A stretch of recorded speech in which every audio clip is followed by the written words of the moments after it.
What's up guys, my name is Razi and welcome back to this channel, Coffee and Carry, where we basically talk about coffee and everyday carry stuff, which are the two things that I am very passionate about, hence creating this whole YouTube channel.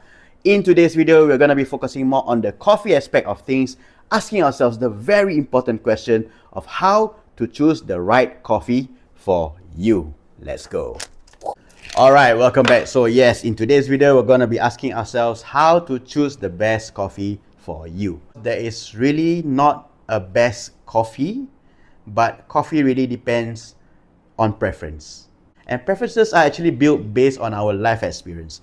If you grow up in Singapore like me, coffee to you is basically the coffee that you get from the kopitiam, which is the Nanyang coffee. So for some of you who do not know, Nanyang coffee is actually roasted with a lot of other ingredients other than coffee, hence giving it that very bold and rich flavor that some of you all are obsessed with. For some of you who are more of a, I would label purist, who wants to focus just on the actual flavor of the roasted coffee and nothing else added into it, you all would have gone into this whole realm of filter coffee, AeroPress, and so forth. And for that kind of a discipline, we call the coffee filter coffee.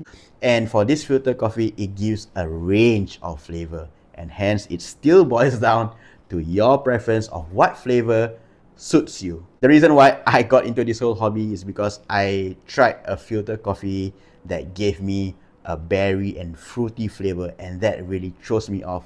It's like flavors that you would not have expected from coffee, and hence I was intrigued by the novelty of it, by the interestingness of it, if that's even a proper word, and I dive deep into this whole filter coffee scene. And for filter coffee, the beans that they use are in a way labeled as specialty coffee, which, let me just give you an example of this Java coffee from Asylum Coffee House, where it's actually a Colombia origin coffee, and it gives the flavor of floral, vanilla, blackberries, lime, and brown sugar. So you're expecting some sourness, some aroma, some sweetness with the brown sugar. Yeah, it's a mind blower. You guys have to try this out. Link in the caption below. And then if you guys grow up in your teenage years like me, going and studying at places like Starbucks or Coffee Bean, and are so used to coffee being defined as that espresso shot with the added milk or oat milk with some flavors in it, then you might go into the whole realm of espresso coffee,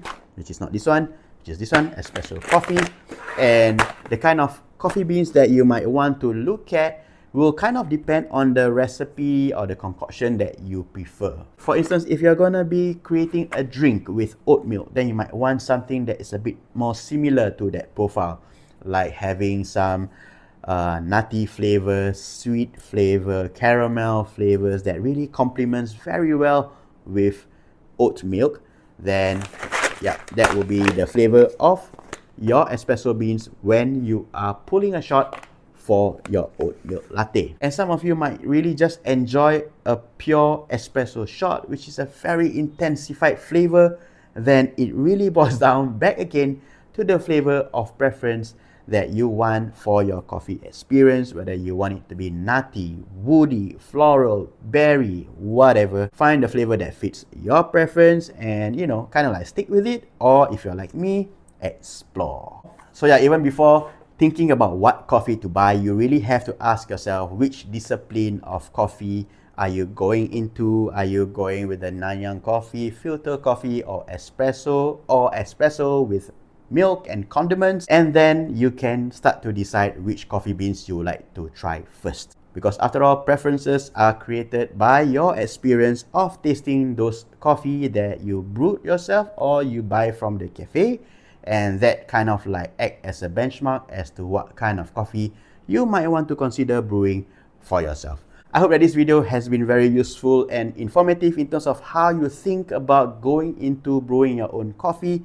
And I really would like to see more of you considering brewing yourself your own cup of coffee. And I would love to share my knowledge on the different types of coffee like espresso and filter coffee with you guys. And these are all based on my own experience and what I've gotten from friends, shufus, and also YouTube videos like this one. And yeah, I hope to see you guys in the next video. But till then, please stay caffeinated.